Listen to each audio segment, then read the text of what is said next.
In this video, I'm going to show you how to fix GTA 5 crash on loading screen.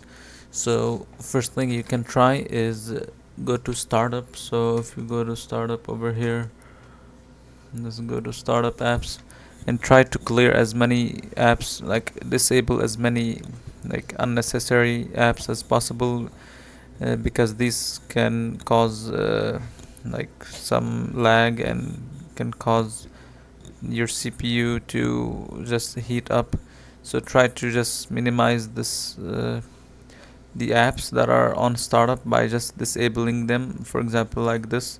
So once you do this, try launching your GTA 5. If this doesn't work, then you can try the next step. So go to Epic Games and go to your GTA 5 folder, go to manage, and make sure your launch options are turned off. So when you have this turned off, you will allow BattleEye to launch properly.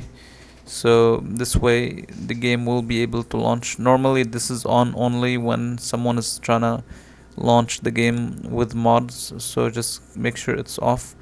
So if this doesn't fix your issue, you can try another thing, which is just going here and clicking verify. This will take some time once you click it, because will verify the folders and files in GTA 5.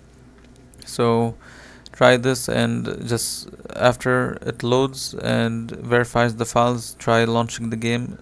If even this doesn't work, then you can try and go to this place. So you want to go to your users. So I'm gonna go to users. You want to make sure you go to documents, and you want to go to Rockstar Games and GTA 5.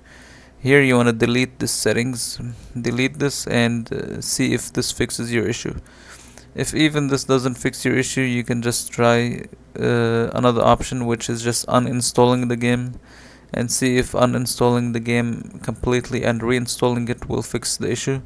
Don't worry, if you uninstall the game, your purchase will still be like available. You will still see the game. You don't have to purchase it again.